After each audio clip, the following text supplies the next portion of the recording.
Welcome to episode 3 of Extra Time with Lo. I'm here with Ryan Telfer. Ryan, thank you so much for coming on the show. Thank you for having me. Talk to me about you being on the Trinidad and Tobago national team. Obviously, it's an honor to represent the nation. Growing up as a little kid, you watch the national team. Obviously, you watch World Cup and you watch those experiences and the emotions and whatnot. My national team qualified for World Cup back in 2006.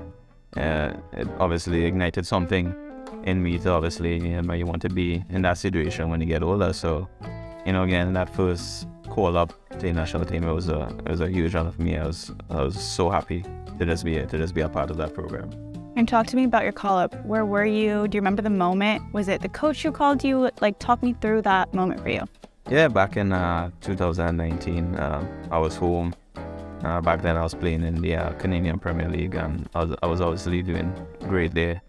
And got a few calls from the head coach at the time, and they were excited to have this opportunity to bring me there. And obviously, I was on board and 100% in. So at that point in time, it was just a happy moment for me.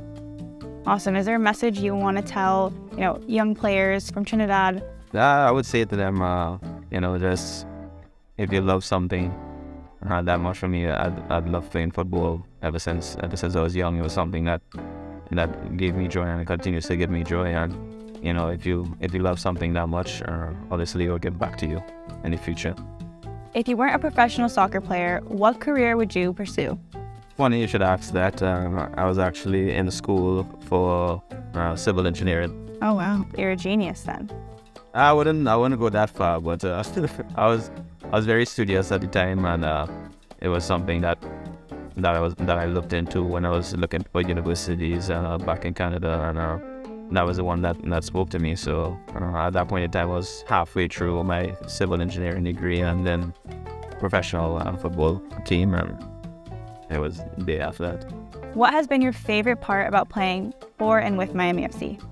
The favorite part so far has been the fans and the atmosphere, the guys in the locker room. I could sit here and say that I'm blessed to be in the situation I'm in right now in Miami, and even more blessed to have those guys in the locker room. A great bunch of guys, to be honest. It's always just fun being able to walk into training every day and just have a blast doing what you love, and they make things so much fun. And then coming here on game days for the Miami fans, the passion they bring, the support they bring, honestly fills you with joy every time you step onto the pitch to represent Miami FC.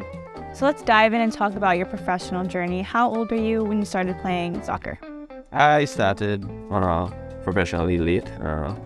I started when I was 23, I believe.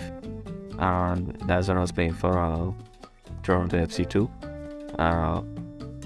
It was a difficult pathway in terms of when I moved to Canada when I was 17. Didn't really know anyone, did not really know the soccer team at the time that was going on in Canada. So I basically came on as a walk-on for the university, and then from there on played for my university, and then obviously got called in for a professional tryout with Toronto FC at the time. And from there on, I was offered a contract for the second team, and it just went up from there. Wow, so you worked hard, you grinded to, kind of make this career for yourself. Yeah, when the opportunity came to realize that, hey, you could actually play professional soccer, which was obviously a dream growing up, I was like, yes, please. If you could play with any player, past or present, who would you play with?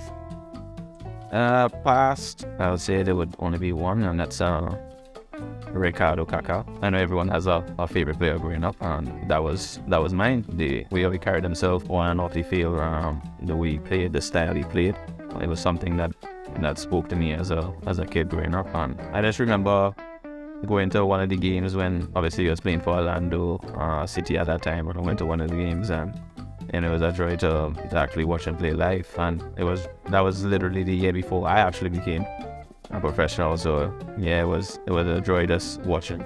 You played so much soccer, you trained so much soccer, but what do you do in your free time? Mostly spend my time playing video games. What video games are you playing? Oh my goodness, there's a lot. You start with Mario Kart. Oh, Party. Yeah, if I have a favorite character to use is Shy Guy. okay. Wow, my go-to character is Yoshi, I do. It's not bad. It's not bad. and I like the rainbow course because it's pretty, or the scary like the Bowser Castle. This is bringing back childhood memories. I used to play Call of Duty, play Fortnite a lot now, play Pokemon. If you could play any other professional sport, what would it be? Growing up in Caribbean, you're exposed to so many other different sports. Done swimming, played tennis, played cricket, if you ever did cricket. Never got the exposure for North American sports. I think I would have been good at football, and I would have liked to try football. Do you have a favorite NFL team? Favorite team right now, I would say I'm a big fan of, what's his name? Oh, the guys, not Mahomes. Mahomes. Not. Oh, Burrow. Yes, Joe Burrow, yes. Get that on. Well, that is it for episode 3 of Extra Time with Flo. Ryan, thanks so much for joining me, and I'll see you guys next time for episode 4.